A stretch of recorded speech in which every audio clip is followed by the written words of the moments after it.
Class. बेटा ये आपकी वर्कशीट है, वर्कशीट नंबर आपका 52 है।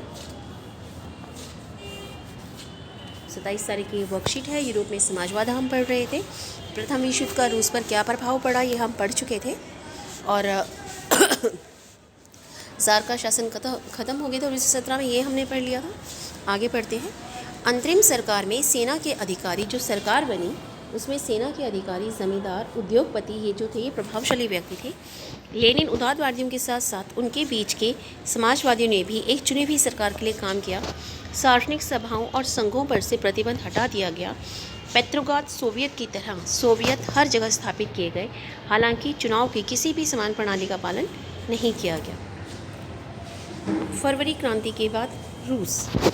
अप्रैल 1917 में बोल्शेविक, जो कि बहुमत में थे, बोल्शेविक के जो नेता थे व्लादिमीर लेनिन, अपने निर्वासन से रूस लौट आए। उन्होंने घोषणा की कि युद्ध को समाप्त किया जाए, भूमि किसानों को हस्तांतरित की जाए, बैंकों का राष्ट्रीयकरण किया जाए। इन 3 मांगों को लेनिन की अप्रैल थीसिस के नाम से जाना जाता है। बहुत बार पेपर में आता है कि लेनिन की अप्रैल थीसिस क्या थी, तो जो लेनिन की अप्रैल थीसिस थी वो इन्हीं 3 मांगों को लेकर थी। और वो 3 मांग क्या थी? युद्ध को समाप्त किया जाए, भूमि किसानों को हस्तांतरित की जाए और बैंकों का राष्ट्रीयकरण किया जाए। उन्होंने यह भी तर्क दिया कि अपने नए रेडिकल उद्देश्यों को स्पष्ट करने के लिए बोल्शेविक पार्टी का नाम कम्युनिस्ट पार्टी रखा जाए। तो यहाँ से आपको क्लियर करना है, लिखना है, अच्छे से समझना है कि लेनिन की अप्रैल थीसिस क्या थी।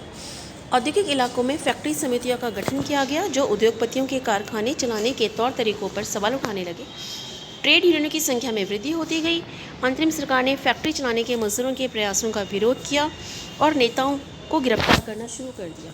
जुलाई 1917 में बोल्शेविकों के विशाल प्रदर्शनों का कड़ाई से दमन किया गया, मतलब उसको दबा दिया गया। सेना में सिपाहियों की समितियां गठित की गई। इस बीच ग्रामीण इलाकों में किसान और उनके समाजवादी क्रांतिकारी नेताओं ने भूमि के पुनर्वितरण के लिए दबाव डालना प्रारंभ कर दिया, मतलब भूमि को फिर से बांटा जाए, इस बात के लिए दबाव डाला जाने लगा। इसके लिए भूमि समितियों का गठन किया गया। समाजवादी क्रांतिकारियों से प्रेरित होकर किसानों ने जुलाई और सितंबर 1917 के बीच भूमि पर कब्जा कर लिया। सितंबर में लेनिन ने सरकार के खिलाफ विद्रोह के लिए चर्चा शुरू कर दी। सेना, फैक्ट्री और सोवियतों में मौजूद बोल्शेविक समर्थकों को इकट्ठा किया गया। 16 अक्टूबर 1917 को लेनिन ने पेट्रोग्राद सोवियत और बोल्शेविक पार्टी को सत्ता पर कब्जा करने के लिए सहमत होने के लिए राजी किया। सत्ता पर कब्जा करने के लिए लियोन ट्रोट्स्की के नेतृत्व में सोवियत द्वारा एक सैन्य क्रांतिकारी समिति नियुक्त की गई और घटना की योजना को गुप्त रखा गया। 24 अक्टूबर 1917 को विद्रोह हुआ। संकट की आशंका को देखते हुए प्रधानमंत्री केरेंस्की ने सैनिकों को इकट्ठा करने के लिए शहर छोड़ दिया। तड़के ही सरकार के प्रति वफादार सैनिकों ने 2 बोल्शेविक समाचार पत्रों की इमारतों पर घेरा डाल दिया। सरकार समर्थक सैनिकों को टेलीफोन और टेलीग्राफ कार्यालयों पर कब्जा करने के लिए विंटर पैलेस की सुरक्षा के लिए भेज दिया गया। जवाब में सैन्य क्रांतिकारी समिति ने भी अपने समर्थकों को सरकारी कार्यालयों पर नियंत्रण करने और मंत्रियों की को गिरफ्तार करने का आदेश दिया। उसी दिन युद्धपोत अरोरा ने विंटर पैलेस पर गोलाबारी करी। अन्य युद्धपोतों ने नेवा के रास्ते से आगे बढ़ते हुए विभिन्न ठिकानों पर को अपने नियंत्रण में ले लिया। शाम ढलते ढलते पूरा शहर क्रांतिकारी समिति के नियंत्रण में था और मंत्रियों ने आत्मसमर्पण कर दिया।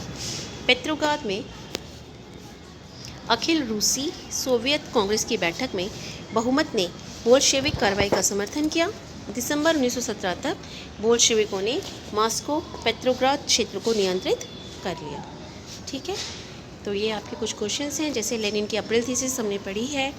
24 अक्टूबर 1917 की जो भी घटनाएं हैं उनको पॉइंट से आपने लिखना है और विभिन्न स्रोतों की सहायता से अपने शब्दों में लेनिन का बारे में आपको इकट्ठा करना है कि लेनिन की जीवन के बारे में आपको जानकारी इकट्ठी करनी है। ठीक।